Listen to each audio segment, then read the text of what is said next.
bit of a different look, denying that from Utapon here for the second. I also think it's just a good strategy for RNG, saving Xiaohu for second half because he has a much wider champion pool than what we've seen Gala willing to show. Like, Gala's going to be Kai'Sa, Tristana, Aphelios, maybe a Xayah. Like, there's some things there, but save that for later on. And DFM looks like they're going to do it. They are going to do a bit of a run back with a better jungle matchup to pair with your melee mid laner. I am really surprised, though, because what I thought we might see is them go, okay, look, we're going to end up leaving this counter pick for Yaharong in the mid lane. Let's try and get the likes of our AD carry and support on this next rotation, then we'll be fine. So I feel like when I'm looking at RNG, they'll ban away AD carries, put Utapon onto his the back foot, and then you're kind of going, okay, well, is this going to be as successful when you have Gala with the extra bit of range thanks to Draw the Beat? Well, one nice part about marksman bans here in this draft for the side of DFM is the only marksman that was banned away in the first half is Graves, who has not played in the bot lane role anyway, so the pool hasn't been pinched incredibly so far.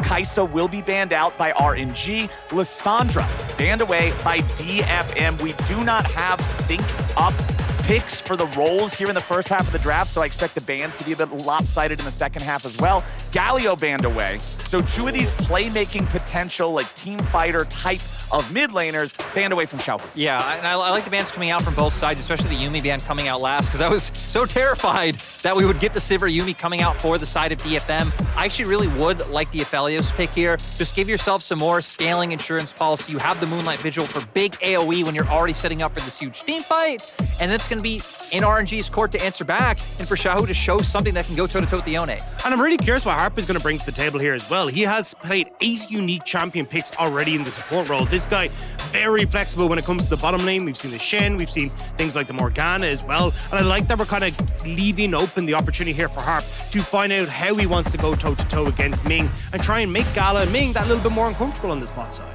And now for Xiaohu, I mean, we've already seen him pull out aggressive picks like the LeBlanc. Once again, for me, it feels like RNG wanting to opt into more agency, especially the fact that they have this Tristana. They want to try and set up for these aggressive plays towards that bot side. It's going to be out if he can unlock himself a little bit earlier on. A lot of this composition from RNG kind of feels like, hey, we're just going to go back to comfort and see if this works, right? Waze, Diego was a massive pick back in spring, back at MSI. We didn't really see a huge amount of it coming into summer.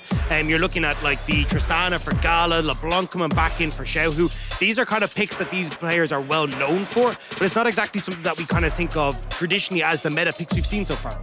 And I do like them going for engage here on the last pick, because that was my big concern with these first 4. There's not really a way to go in unless you're just so far ahead that you're flanking them, collapsing, you're always there first, whatever. A Mumu is at least going to give them a trigger pull. It is going to give them a way to go if they want to take the fight. But what is DFM going to pick into it? Harp played Leona last time around. Definitely the Braum locked in. Yeah, I think it just looks like a great pick. You know what RNG have. Going to stop the Amumu from being able to get in, deny some access, as well as pairs well with Sejuani. Again, just all ins on the fact of this huge AoE team fight that they've been setting up for. The only thing I'm worried about with the Braum pick is now this gives a ton of agency to Xiao. He can pop in, he can blow a bunch of damage, hop back out. There's no one really that can lock him up quickly enough, especially with like without popping a Kennen ult or a Sejuani ult or investing a huge amount to try and deal with him as he tries to get the poke off. Right, it would have to be like a point-blank Sejuani ult. Kennen's ult requires stacks. Yone has to channel his having opposite sides this second game. And I feel like for Steel, it's very similar to game 1, where you expect to see him a lot mid, especially with the melee mid laner coming out. We're getting a ton of trading going on that I didn't expect at level lane mid.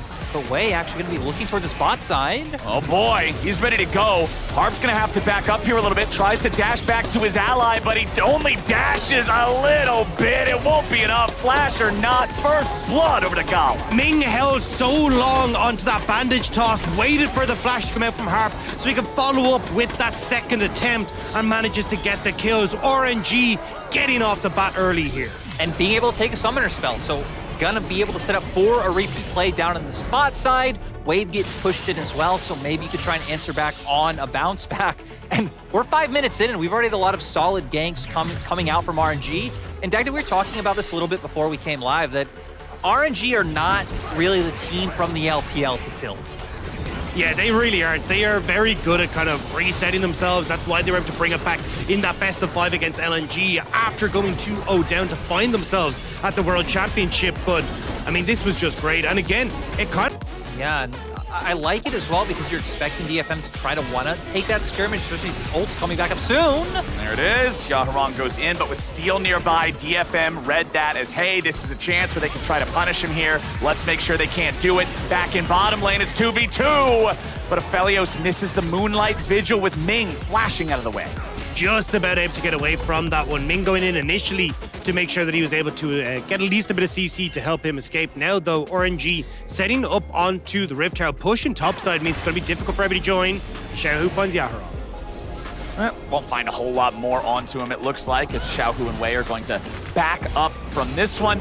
They're not trying to get in a big fight just yet. Harp and Ming now also here in mid lane, walking up from the bottom side, which leaves Yutapon all alone.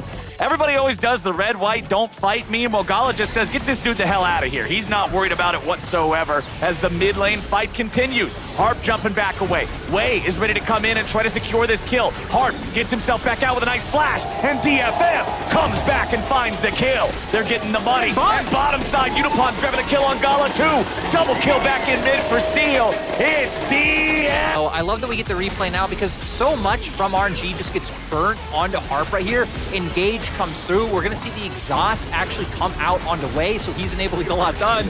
And sadly for Wei, right after he jumps in with the ulti, Steel answers back with his own, allowing for the pick to come through. And I have no idea what the hell happened down the bot side. Yeah, looking at the minimap, it looks like Gala went like full in, trying to see if he gets the kill here. All right. I think he just jumps in, yeah. And Yutapon has the healing. Gala doesn't get the initial damage and just completely overestimates how much Ephem are able to get this dragon and lean mid. They can immediately turn down the Rift Tower because everyone on RNG's bot side.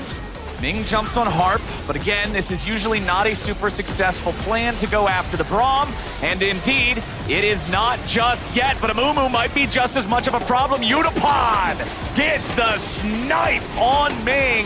How many times you gonna jump on Braum before you learn you can't be jumping on Braum? DFM doing a great job of punishing the RNG. They don't have that positional advantage, and DFM are looking to see if they can pick off RNG as they start to move through. Wei charges in there looking for the Spectral Maw, but instead he's going to be found. Wei tries to get out. Yaharong burns away, and Wei ends up getting the kill credit. This is the kind of fight RNG's looking for. Breathe coming around from the side. Gets caught up here a little bit as Yutapon does have some CC available with the Gravitum, but DFM went for the play there, and it's their mid laner who gets punished. Evie TP'd in. He's in no man's land. Should be able to get out of here, but RNG are hunting, so the pick onto Yaharong should give the dragon. And this was just a little bit too hype out of DFM there. Evie doesn't even have an ulti ready to go with that TP. Yutapon using the Gale Force there to reposition away from the Infernal Chains. Xiaohu coming in, gets exhausted. They're ready to fire back here a little bit, but they cannot fire enough. It was close, but no cigar. And it's RNG smoking DFM. Gala's gonna knock Evie right back away, but he may still die here in the red buff pit.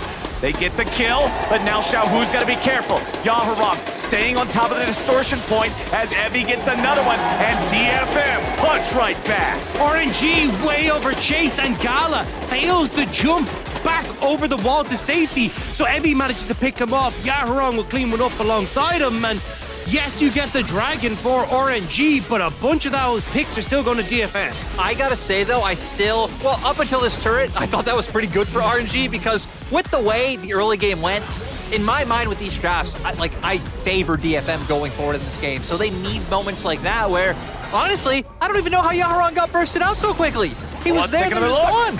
There was so much damage that came in incredibly fast. We actually don't even get to see Yaharong because this is the after fight where Breed does a good job of putting pressure onto Yutapon to get the Gale Force out. Xiaohu thinks, okay, I can now push first out Yutapon.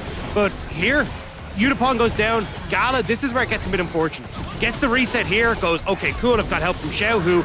Kills Harp, but watch, fails to jump over the wall, and we're back in. We don't even have time to finish the replays. Steel's trying to get away. Ming's here on the front line. Buys time with a stopwatch. Nicely done. He will not be... CS lead for himself with those kills, or maybe kind of equalizing it as well. Again, just the threat of the ultimate is so much dissuading from RG with that play forcing out Xiaohu's flash.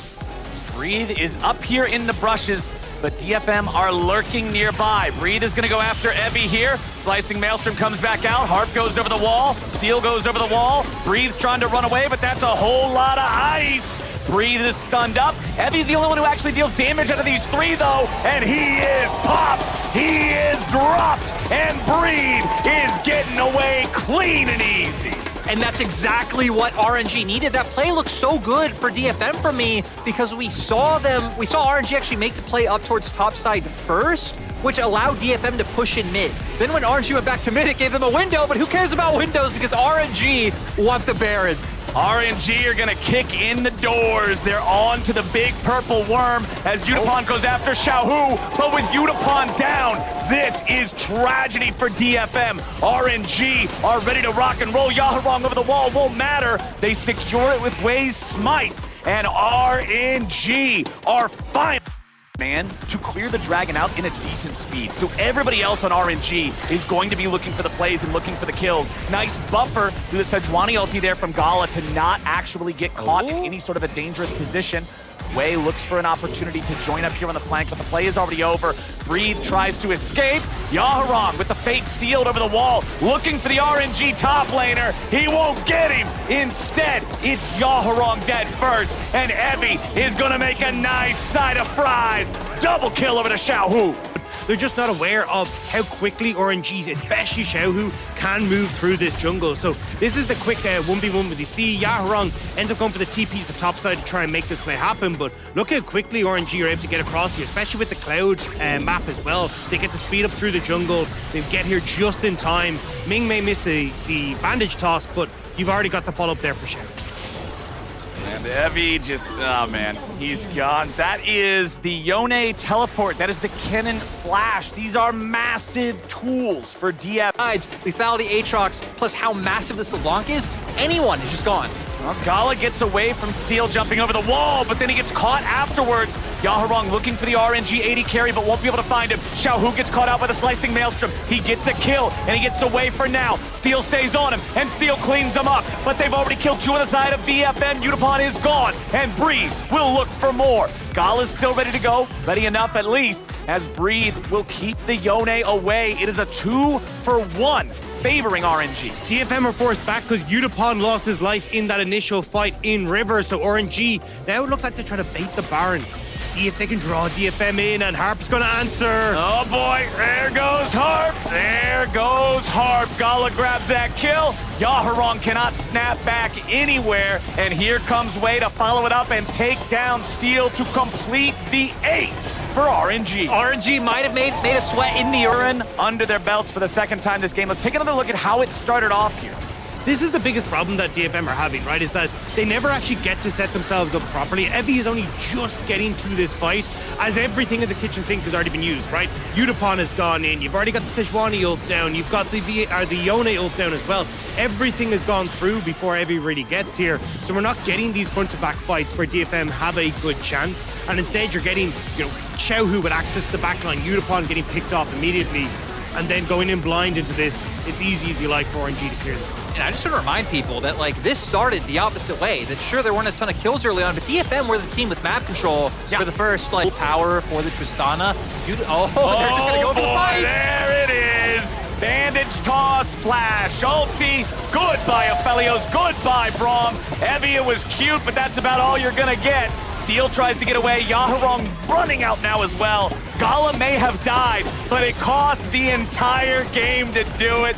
DFM, with only their mid laner left, fall to RNG. It was a rocky early game, but RNG will bounce back in game number 2. DFM tried to run the same comp twice, and RNG learned from mistakes. RNG got it figured out. Yaharong's gonna go in with a fate sealed, but I think the fate is his own. He goes back into the fountain. RNG has plenty of time. Xiaohu drops the ignite, and he even gets the fade away kill. Series is tied up, and RNG gets the win.